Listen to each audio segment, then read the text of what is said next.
Welcome back to Mona Lisa's Masterpieces. During the month of March, I will be doing a series of spring DIY projects. At the end of the series, I will do a small giveaway to one lucky subscriber. So be sure that you're subscribed to my channel and click on the notification bell to be alerted when I upload a new video. Today I'll be sharing how I made an interchangeable farmhouse sign which was inspired by the Pioneer Woman's spring collection at Walmart. I haven't seen the piece in person. I don't know if my local Walmart sold out before I got there or if they just never received it. But I did check Walmart's website and the piece is absolutely stunning.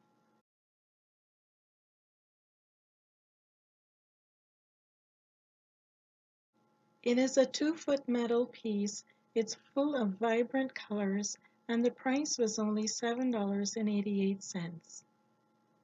Even though the piece is really beautiful and it's priced very reasonably for the size, my decor style now is more farmhouse and rustic. So rather than buying something that wasn't going to suit my style, I thought I would create my own piece using items from the Dollar Tree and Hobby Lobby. Now this is one of those projects where I made changes midstream, but the end result was much better than I could have imagined.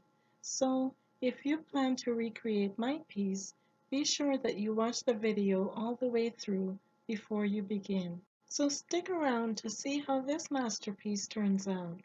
For this project, I will be using these two signs from the Dollar Tree. Now it doesn't matter that the colors and designs are different. I will also be using these wood letters from Hobby Lobby. To attach the two signs together, I'll be using this wood glue from Aleene's, which I picked up from the Dollar Tree some time ago, and I've used it on previous projects. I'll also be using some sandpaper, paint brushes, and a paint tray, and some craft sticks, Mod Podge in the matte finish, and various colors of Waverly chalk paint. I removed the tags from both of the signs and now I'm ready to start. Since I'm working in a small space, I thought it would be best to paint the signs first and then attach them together later. I'm using the chalk paint from Waverly in the color Moss and I'm spreading a thin coat. I'll do that to each sign. By using the chalk paint, I'm getting a good coverage, so I'll only need to do one coat on each sign. While the grain paint is still wet, I'm taking the Waverly chalk paint in the color Truffle and making lines where I think there would be a natural line in the wood grain. Now, these lines don't have to be perfectly straight. Then I'll go in with the hazelnut and blend that in with the truffle. Then I'll continue adding some dark spots here and there. And I'll come back in with the hazelnut color and blend those spots in. Now if some of the spots are too dark or too large, you can come back in with the green paint and just go over those and soften those lines. When you're painting wood grain, you want to make sure that you go in a vertical or a horizontal direction, not both. I let the signs dry for about an hour while I had some lunch and I did some dinner prep, so they're completely dry. I'm applying the wood glue to the bottom of one sign, then I'll use a small paintbrush to make sure that it has an even coat. Then I will attach the bottom of this sign to the bottom of the other sign.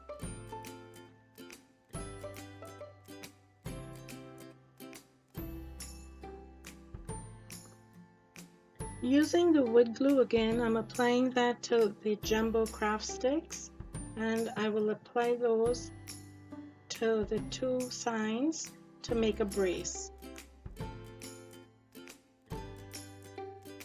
And I'm just putting some books on it to weight it down while it dries.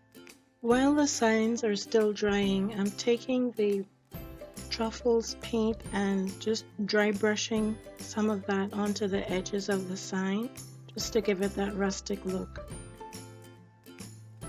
I didn't want the letters to be stark white.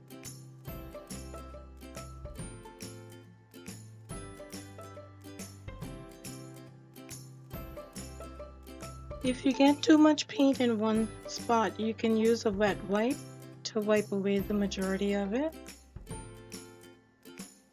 The paint is dry now, and where the two pieces were joined, some of the glue did seep through to the front side, so I lightly sanded it with some 80 grit sandpaper, which gave the green paint a lighter shade.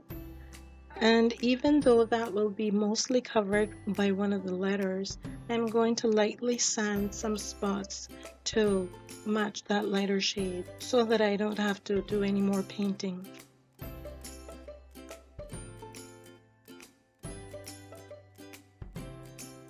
I've just placed the wooden letters on top of the sign just to give me an idea of where to put the sticker. And although it's already sticky, I'm going to use some Mod Podge to apply the sticker.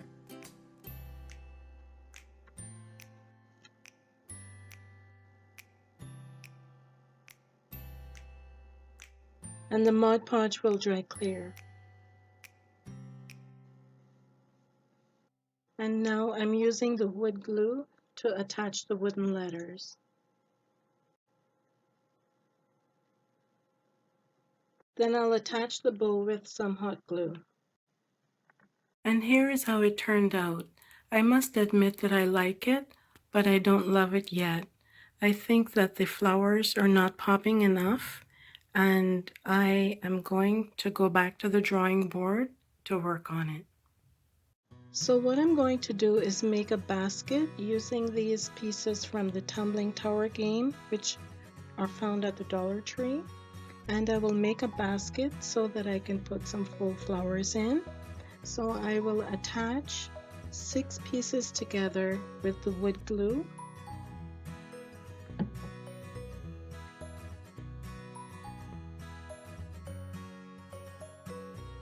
Then I will attach 1 piece to the bottom of the first 3. Then attach another piece to the bottom of the second 3. And this will form the front of the basket.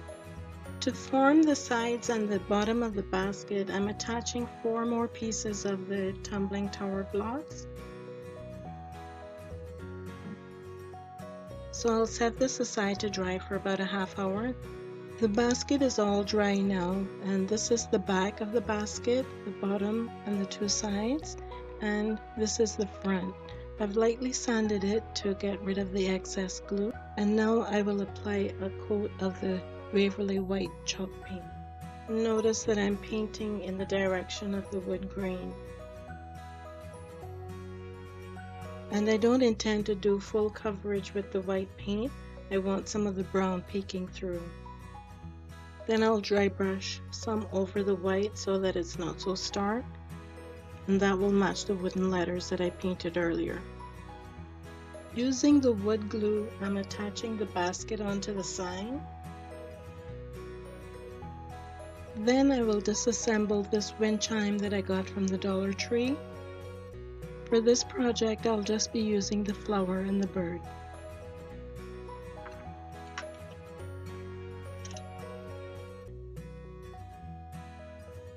Then with some E6000 glue, I'll be attaching 2 of these magnets, one to the basket and one to the flower. Then I will set these aside to dry overnight. Well, so much for not doing any more painting. Originally, I was trying to match the color of our drapes, but after I added the basket to the sign, I decided that the dark green was really too dark. So off camera, I painted a lighter shade of teal that was more similar to the inspiration piece, and I'm so very happy with how it turned out. Here is the basket, and I just have some flowers tucked in. I can pull those out and change them as I desire. This is the magnet that I attached to the basket, and here is part of the wind chime with the other side of the magnet, and I could also change that out as I desire.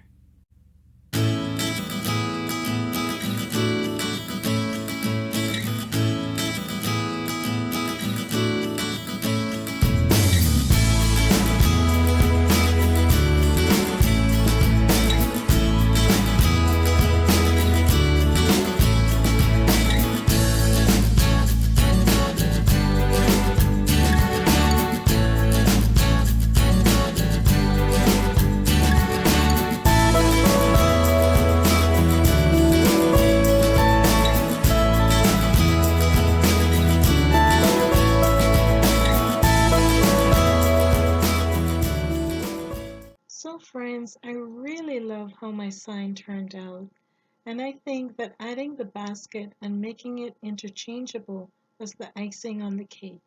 If you plan to recreate my sign, you can use stencils instead of using the wooden letters, which would keep your cost down. But I wanted the letters on my sign to be raised, similar to the inspiration piece.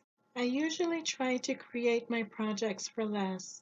This time, however, by using the wooden letters, it was a bit more expensive to create my own piece, but I would rather pay a little more to get a product that I'm truly happy with. I hope that you enjoyed this video and that it gave you inspiration to create your own spring decor. I will leave a list of all the supplies that I used in the description box below. During my spring DIY series this month, I will be doing a small giveaway to one lucky subscriber, so please consider subscribing to Mona Lisa's Masterpieces. It is absolutely free of charge, and click on the notification bell to be alerted when I upload a new video. Hit the like button, and in the comment section below the video, let me know if you plan to recreate any of these projects. Thank you for watching, and until next time, smile and create your own masterpiece today, partner.